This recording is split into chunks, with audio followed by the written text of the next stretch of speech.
Hi, and welcome. Parishioners of St. Jude and Immaculate Conception parishes in Louisa County, Virginia, and anyone else who may have found this spot on the web.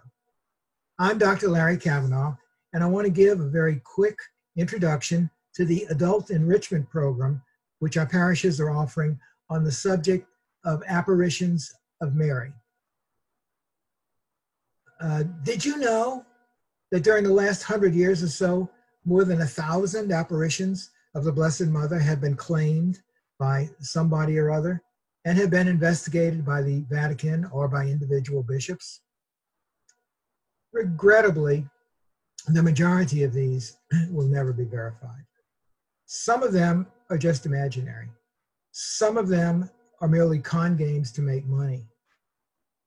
Some of them may be real, but are so personal that they cannot be proven to other people. Only a small handful of appearances by Our Lady are ever fully deemed to be worthy of our veneration by either the Pope or by bishops. Of these, some are famous, and you probably already know about several of them, such as Lourdes or Fatima or Guadalupe. Well, I'm not going to be talking about the famous apparitions. These have already been well publicized. Instead, I'm going to be presenting stories of some of the lesser known but wonderful appearances of Mary into the lives of her faithful. Each of these has been approved by the Vatican or by individual bishops and endorsed by a pope or bishops as being worthy of veneration.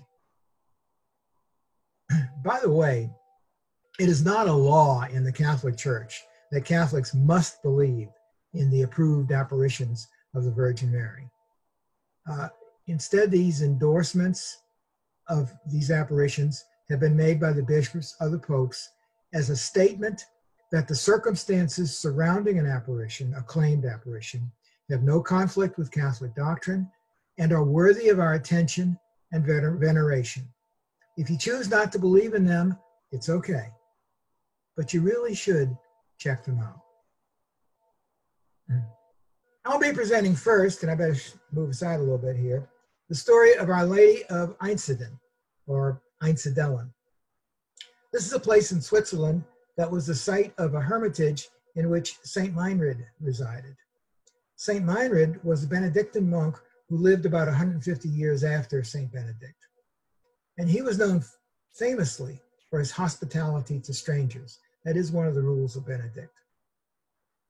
There's a great story about how Meinrad offered a meal to some persons that he knew were planning to rob him and murder him.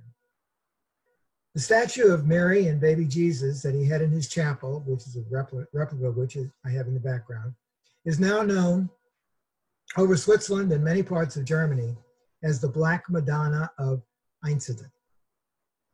There's an abbey church in Einsiedeln that, as the story goes, was dedicated by Jesus himself in the presence of Bishop Conrad of Constance and others in his retinue.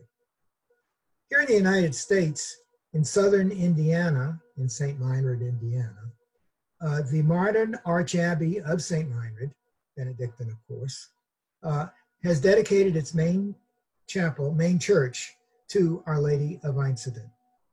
I think you will enjoy this story. Secondly, and I better move over to the other side, I'll be presenting the story of Our Lady of Prompt Succor, who's an object of veneration with a history that revolves around the Ursuline nuns of Louisiana. Our Lady of Prompt Succor is the patron of Louisiana. She's credited with obtaining a letter promising protection to the Ursulines written by Thomas Jefferson himself.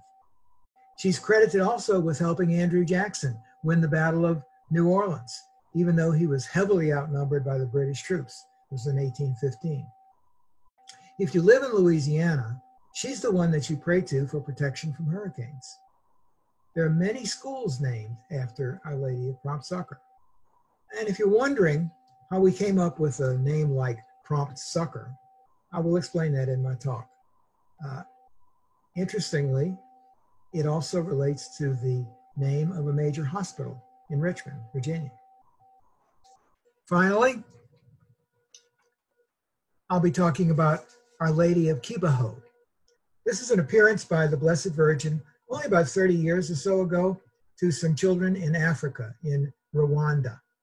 It preceded by a few years the terrible genocidal massacre in Rwanda, where almost 1 million people with heritage in the Tutsi tribe were slaughtered by members of the Hutus.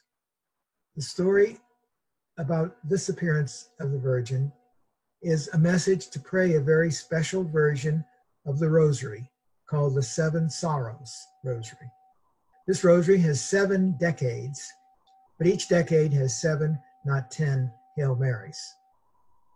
It's promoted even now by a survivor of the massacre whose name is Immaculée.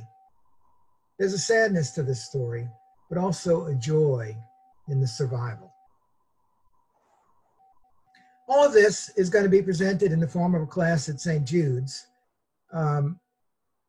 which may have already occurred by the time that you're watching this video. But currently, with the disruption that we're experiencing in the form of the coronavirus, I'm not sure exactly when this class will be presented. In the meantime, I'm putting the material of these classes into 3 short videos, which you can click onto right here. So enjoy. If you can also make it to the actual class, I'll be glad to see you, and we'll have even more to talk about there. God bless.